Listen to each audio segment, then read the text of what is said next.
নিয়ে যাবে। ফেরেশতারা তাকে সাদর সম্ভাষণ দিয়ে ওয়েলকাম জানানোর জন্য লাইনে দাঁড়িয়ে থাকবে। সুবহানাল্লাহ। যখন ইমানদার ব্যক্তির মৃত্যু হবে তখন মালাকুল মউত জান কবজ করবেন, জানেন কিভাবে?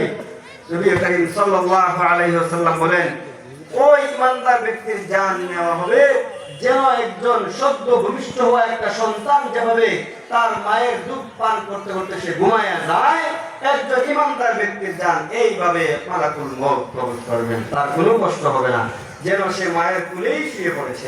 সুবহানাল্লাহ। আমার বন্ধুগণ, জান্নাত থেকে একটা শুকরাণযুক্ত কাপড় নিয়ে আসা হবে ওই নেককার ব্যক্তির জান কবজ করার জন্য।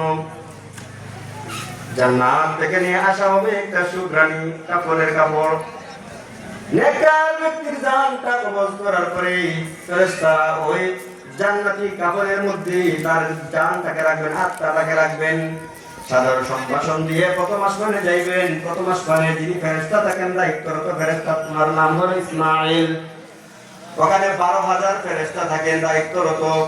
এই 12,000 ফেরেশতার নেতৃত্বে আরো প্রায় 18 লক্ষ ফেরেশতা কাজ করেন। এই ফেরেশতা ইমানদার ব্যক্তির রূহটাকে শুভ্রাণযুক্ত কাপড়ের ভিতরে পিছিয়ে একদম আরশে মুআল্লায় নিয়ে উঠবে, সপ্ত আকাশে উঠবেন। আর রাস্তা দিয়ে সকল ফেরেশতারা আলোচনা করতে থাকবে, হায় আজকে এত শুকরান কেন, কোন ইমানদার ব্যক্তির প্রাণটা নিয়ে যাওয়া হইতেছে, আল্লাহ কোন ভাগ্যবান ব্যক্তির জানটা কবজ করা হয়েছে, কোন ভাগ্যবান ব্যক্তির জানটা নিয়ে যাওয়া হয়েছে।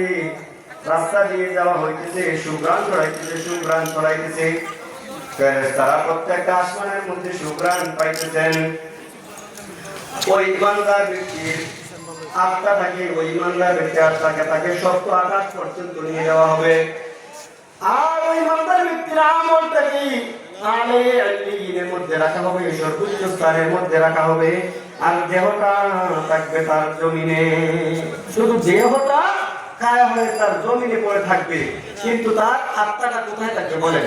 সাত আসমানের উপরে। আর তার আমল নামাটা থাকবে আলাই আল্লিনের মধ্যে। ওই নেককার বান্দা আত্মাটা যখন সাত আসমানের উপরে থাকবে, তার দেহটা যখন বরফ পাতা গরম চলে তাকে গোসল দেওয়া হবে। আমার বন্ধুগণ, এই দুনিয়ায় কয়দিন আমরা বাঁচবো? 30 বছর, 40 বছর হায়াত পাবো, 60-70 বছর জিন্দেগি পাবো। একদিন আল্লাহ রাব্বুল আলামিনের ডাকে আমাদের সবাইকে সাড়া দিতে হবে, সবাইকে একদিন চলে যেতে হবে। ওই নেককার ব্যক্তিকে যখন বরফ পাতার গরম পানিতে গোসল দেওয়া হবে, দেখেন কি আজীব নিয়ম। যার জন্য কাপড় কিনা হয় সে নিজেও জানে না তার জন্য কাপড় কিনা হচ্ছে। আপনাকে গোসল দেওয়া হবে, আপনি নিজেও জানেন না আপনাকে গোসল দেওয়া হচ্ছে। অথচ এই দুনিয়ার মধ্যে মানুষ কত দম্ভ করে, কত অহংকার করে রাস্তা দিয়ে হাঁটতো। যখন তাকে নামাজের জন্য দাওয়াত দেওয়া হইতো বলতো, এখন আমার সময় নাই, বন্ধু বান্ধব নিয়ে আড্ডা দেওয়ার জন্য তার সময় থাকে। অযথা গল্প গুজারি করে সে সময়টাকে পার করেছে, কানে হেডফোন দিয়ে রাস্তা দিয়ে হাঁটতেছে। আমার ভাই তাকে যখন কোনো চিন্তা করছি না, নামাজের জন্য আহ্বান করছি, বলছি আমার ইচ্ছা হলে নামাজে যাইব, অন্যথায় আমি যাইব না। আমার বন্ধুগণ, আল্লাহ রাব্বুল আলামিন কোরআনে কারীমের মধ্যে বলেন, ونفخ في الصور فإذا هم من الأجداث إلى ربهم ينسلون।